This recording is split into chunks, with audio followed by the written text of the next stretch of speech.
నమస్తే. Welcome to ప్రజానాడి. నేను మీ రణజిత్. ముఖ్యంగా సర్పంచ్ ఎన్నికలు ఎప్పుడెప్పుడా అని చూస్తే ఆ యొక్క ఉత్కంఠకు తెరపడింది. ముఖ్యంగా ములుగు జిల్లాలో ఏటూరు నాగారం అనేది మేజర్ గ్రామ పంచాయతీ. దాదాపుగా 12,000 పైచిలుకు జనాభా ఉన్నటువంటి ఈ యొక్క గ్రామ పంచాయతీ పరిధిలోనైతే అభ్యర్థులంతా కూడా వాళ్ళంతా కూడా నామినేషన్ వేశారు. సో వాళ్ళంతా కూడా ఇంకొక 2, 3 రోజుల్లో ఆ యొక్క ప్రచారాన్ని కూడా ప్రజల మధ్య తీసుకువెళ్ళి ఆ యొక్క హామహేమీలు కూడా వాళ్ళ ప్రజల ముందుంచబోతున్నారు. సో మనం ప్రజెంట్ ఏటూరు నాగారం మేజర్ గ్రామ పంచాయతీ బీఆర్ఎస్ పార్టీ తరపున నామినేషన్ వేసినటువంటి కాకులమర్రి శ్రీలత గారి దగ్గరకు వచ్చాము. సో అసలు ఎలా ఉంది? ఆమెకు ఈ అవకాశం రావడం పట్ల ఎట్లా ఫీల్ అవుతున్నారు? ప్రజలకు ఎలాంటి హామీలు ఇవ్వబోతున్నారు? ప్రజల మధ్య ఎలాంటి సేవా కార్యక్రమాలు చేయబోతున్నారనే విషయాన్ని కూడా తెలుసుకుందాం. ముందుగా వెల్కమ్ చేసే ప్రయత్నం చేద్దాం. నమస్తే. ఎట్లున్నారమ్మా? మొత్తానికైతే మొన్ననా మీరు నామినేషన్ వేసింది? ఓకే. ఎట్లా ఫీల్ అవుతున్నారమ్మా మీరు ఈ సర్పంచ్‌గా అవకాశం వస్తుంది? ఎట్లా ఫీల్ అవుతున్నారు? నా అదృష్టంగా భావిస్తున్నానండి. ప్రజలకు సేవ చేయడానికి ఒక అవకాశం వచ్చింది. దాన్ని సద్వినియోగం చేసుకుంటా. ఓకే. వాళ్ళకి ఏ హెల్ప్ కావాలన్నా ఎప్పుడు ఎట్టి పరిస్థితుల్లో వాళ్ళకి అందుబాటులో ఉంటా. ఓకే. అంటే గతంలో అయితే మామూలుగా మీ మామయ్య గారి తండ్రి గారికి తర్వాత వాళ్ళు కూడా టర్మ్ చేసిండ్రు. ఆ తర్వాత మీకు ఇప్పుడు అవకాశం కలుగుతుంది. ఇంకా ఎట్లా ఫీల్ అవుతున్నారు? అది ఇంకా వారి పరంపర వారి సేవా భాగ్యం మాకు అందిందని అది భావిస్తున్నాము. ఓకే. వారు చేసిన కృషి అవన్నీ నిలబెట్టుకుంటాం. వారు చేసిన దాన్ని ముందుకు తీసుకెళ్తాం. ఇంకా అందరినీ డెవలప్ చేయాలని అనుకుంటున్నాం. ఓకే. వాళ్ళు చేసినటువంటి కార్యక్రమాలు వాళ్ళ అడుగుజాడల్లోనే మీరు ముందుకు వెళ్తా ఉన్నారు. ఓకే. మీరు మొన్న నామినేషన్ వేసినాం. నామినేషన్ అంటే ఒక ఎమ్మెల్యే స్థాయి అంటే ఎట్లయితే జనాభా వస్తారో మామూలుగా బలపరచడానికి అంతే జనాభా వచ్చింది. మంచిగా ఆటపాటలతో వెళ్ళింది. అంటే అదే బలం నిజంగా మరి ఎన్నికలు ఓటింగ్ జరిగే వరకు కూడా ఉండే అవకాశం ఉందమ్మా? మీరు ఏం చెప్తారు? ఆ బలము వాళ్ళే ఇచ్చిండ్రు. వాళ్ళే రమ్మంటే వచ్చాము. వాళ్ళు రమ్మని మీ అమ్మ మీరుంటే మీ ఫ్యామిలీలో ఉంది, మీరు సేవ చేసేది అది చేయగలుగుతారు. ఓకే. వేరే వాళ్ళతో అవ్వట్లేదు, మీరు రావాలని వాళ్ళు కోరుకున్నారు కాబట్టి వచ్చారు. తప్పకుండా ప్రజల యొక్క మిమ్మల్ని పిలిస్తేనే ప్రజల కోసం మీరు అడుగు పెట్టినారు. ఓకే. ప్రజలు మామూలుగా ఎన్నికలు అంటేనమ్మా మామూలుగా ప్రజల ముందర కొన్ని మేనిఫెస్టో ఉండాల్సిన అవసరం ఉంది. అంటే వాళ్ళు కొన్ని హామీలు ఇవ్వాల్సిన అవసరం. మీరు ఎలాంటి హామీలతోటి ఎలాంటి మేనిఫెస్టో తోటి మీరు ముందుకు పోతున్నారు? మేనిఫెస్టో జనరల్ గా మనకు కనిపించేవి అన్ని కనిపిస్తున్నాయి అందరి ముందు. Right. Corruption free plus drainage problem, మనకి బాగా చూస్తున్నాం. మా ఇంటికి ఇక్కడ ఊరికి వచ్చినప్పుడు మాకు కనిపిస్తున్నాయి కళ్ళారా.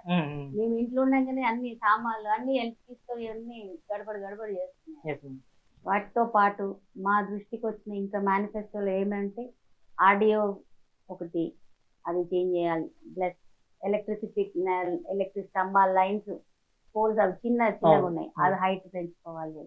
ఇంకోటి బస్ డిపో ఉంది, అవన్నీ కూడా మా దృష్టికి వచ్చాయి. అవన్నీ కూడా సాల్వ్ చేయాలని మా అజెండా. ఓకే. మీరు గెలిచినాక ఇదంతా ఒక్కొక్క ప్రాసెస్ కంప్లీట్ చేసి మీ ప్రజలకు అండగా ఉండబోతుంది. ఇంకొకటి అమ్మ, మేము గ్రామంలో మేము తిరిగేటువంటి పరిస్థితుల్లో మీరు ఇక్కడ దసరా బొమ్మ జమ్మికాడికి పోతూ ఉంటారట. అక్కడ సంథింగ్ రైతులు పోవడానికి కొంచెం ఇబ్బంది ఉంటుందట. వర్షం పడితే మళ్ళీ ఎక్కడికో తిరిగి వెళ్ళాల్సిన అవసరం. సో దాన్ని కూడా చాలా మంది ప్రజలు అయితే దాన్ని ఒక సుమోటోగా తీసుకొని చెప్తున్నారు. అది మీ దృష్టికి వచ్చిందా? మీరు ఎలా దాన్ని సాల్వ్ చేయబోతున్నారు? చాలా మంచి ప్రశ్న అడిగారు. రైతుల భూములన్నీ అటుపక్కకు ఉన్నాయి.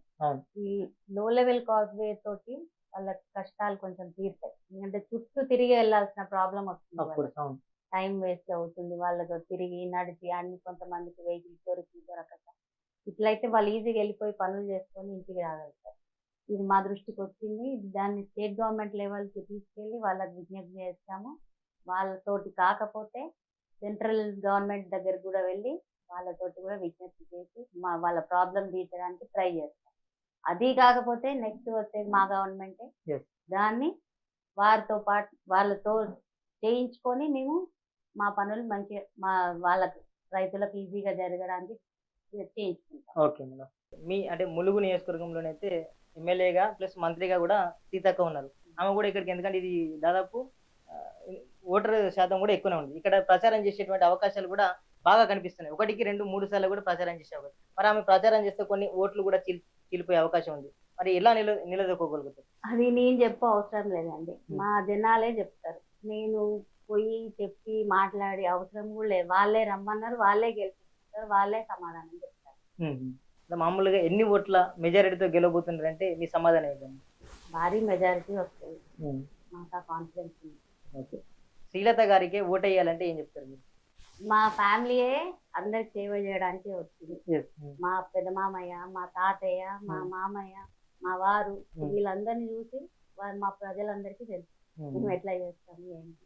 వాళ్ళే సమాధానం చెప్తారు, వాళ్ళే గెలుస్తారు. ఫైనల్ గా మీ యొక్క ఏటూరు నాగరం ప్రజలకు మీరేం చెప్తారు ఫైనల్ గా? మీరు పిలిచిండ్రు, మా పిల్లలు వాళ్ళందరూ కూడా చెప్పింది వచ్చి అమ్మ ఊరికి సేవ చేయి, చేస్తా అంటేనే వెళ్ళు లేకపోతే వద్దన్నారు.